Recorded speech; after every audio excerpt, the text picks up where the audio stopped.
Bismillahirrahmanirrahim. Assalamualaikum warahmatullahi wabarakatuh. Perkenalkan, nama saya Nisa Kalista Nur dari kelas Manajemen F angkatan 2023 dengan NIM 23090350064. Di sini saya akan menjelaskan poin penting mengenai pada materi bab 6, yaitu analisis varians.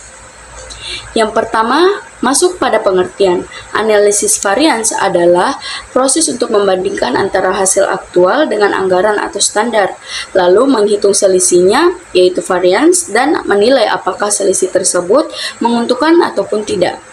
Selanjutnya, tujuan analisis varians. Yang pertama, menilai kinerja keuangan dan efisiensi operasional.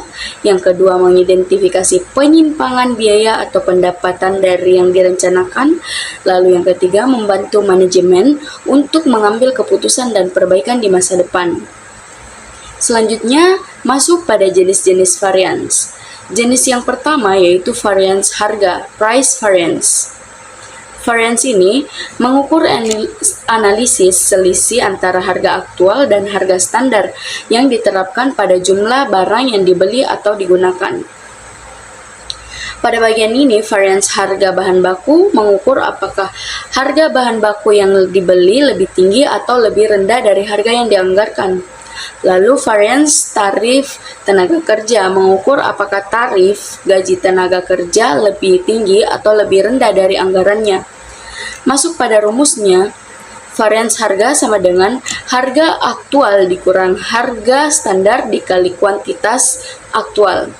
Contohnya, jika harga bahan baku yang dibeli adalah Rp12 per kilogram, yaitu standarnya Rp10, dan 1000 kilogram bahan baku dibeli, maka varians harga sama dengan 12 dikurang 10 dikali 1000, yaitu 2000, tentunya tidak menguntungkan atau unfavorable. Masuk pada poin kedua, yaitu variance quantity atau quantity variance. Variance ini mengukur selisih antara kuantitas yang digunakan aktual dengan kuantitas yang seharusnya digunakan menurut standar, dikalikan dengan harga standar. Terdapat dua poin di dalamnya, yaitu varians kuantitas bahan baku, mengukur apakah bahan baku yang digunakan lebih banyak atau lebih sedikit dari yang direncanakan.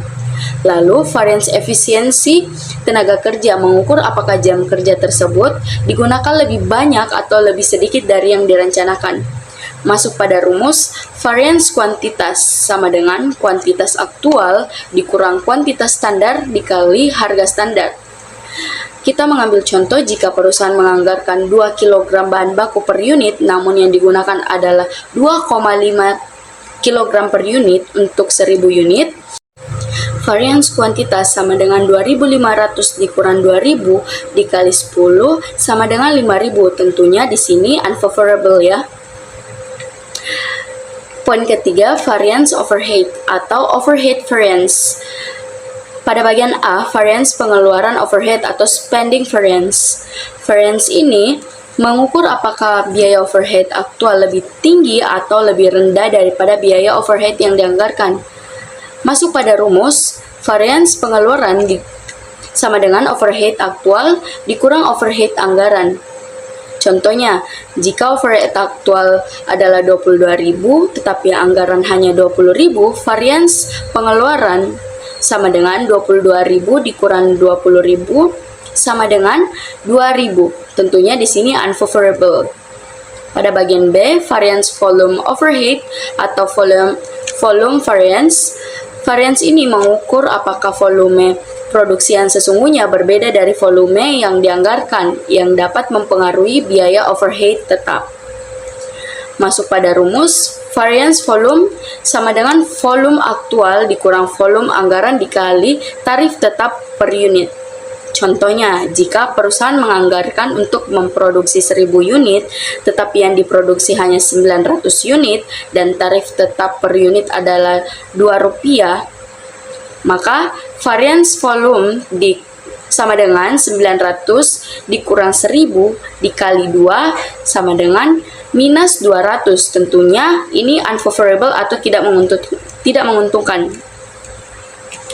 Masuk yang keempat, Variance total atau total variance ini adalah jumlah dari semua variance yang terjadi, variance harga, kuantitas, dan variance overhead. Variance total memberikan gambaran umum tentang apakah perusahaan lebih efisien atau lebih boros dibandingkan dengan anggaran. Yang kelima, variance pendapatan atau revenue variance. Variance pendapatan mengukur apakah pendapatan aktual lebih tinggi atau lebih rendah dari pendapatan yang dianggarkan. Ini biasanya dihitung berdasar jumlah unit yang terjual dan harga jual per unit.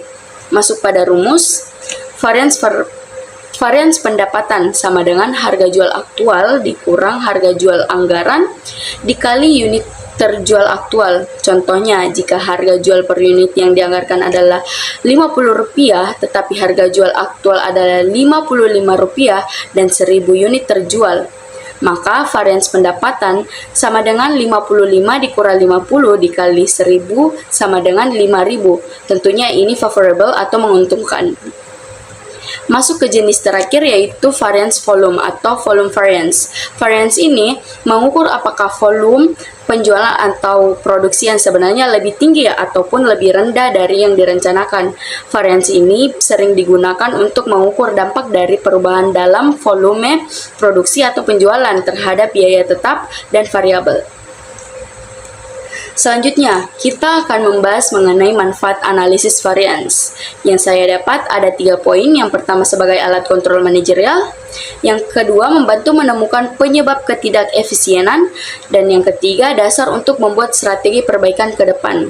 Yang terakhir, saya akan membahas mengenai studi kasus yang dimana saya mengambil PT Maju Bersama. Data anggaran atau data standar dikurang produksi 1000 unit, bahan baku 2 kg per unit dikali Rp10 sama dengan Rp20.000.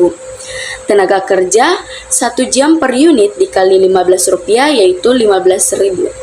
Lalu overhead variable Rp5 per unit sama dengan Rp5.000. Lalu overhead tetap yaitu Rp10.000. Masuk pada data aktual atau produksi 1000 per unit.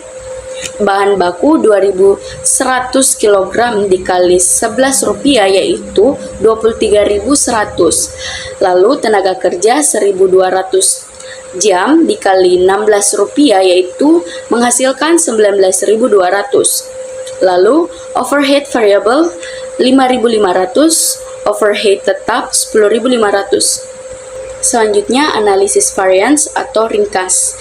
1. Bahan baku. Variance harga Rp11 dikurang Rp10 dikali 2100 sama dengan 2100. Tentunya ini unfavorable atau tidak menguntungkan. Lalu yang kedua, variance kuantitas sama dengan 2100 dikurang 2000 dikali Rp10 sama dengan Rp1000. Maka tidak menguntungkan atau unfavorable. Dan yang ketiga, total variance bahan baku sama dengan 3100, unfavorable. Selanjutnya, tenaga kerja. Yang pertama, variance tarif sama dengan Rp16 dikurang Rp15 dikali 1200 sama dengan 1200 atau tentunya ini unfavorable. Lalu variance efisiensi sama dengan 1200 dikurang 1000 dikali 15.000 itu 3000, tentunya unfavorable.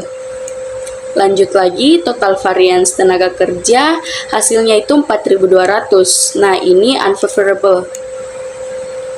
Masuk pada overhead.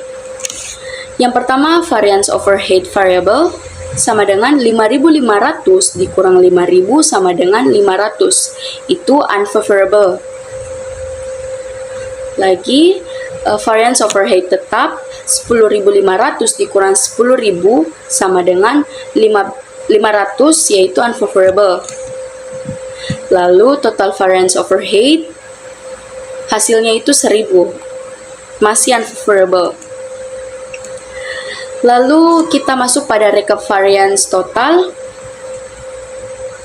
Komponennya ada bahan baku, lalu variance-nya itu 3100 unfavorable, tenaga kerja 4200 unfavorable, dan overhead Rp1000 unfavorable. Total 8300 tentunya itu unfavorable. Terakhir, kesimpulan singkat, PT Maju Bersama mengalami pemborosan biaya sebesar 8.300. Penyebab utamanya ada 3, yaitu harga dan jumlah bahan baku lebih tinggi, yang kedua jam kerja lebih banyak dan tarif lebih mahal, dan yang ketiga biaya overhead melebihi anggaran. Tentunya perlu pengendalian biaya lebih baik, khususnya di bahan baku dan tenaga kerja.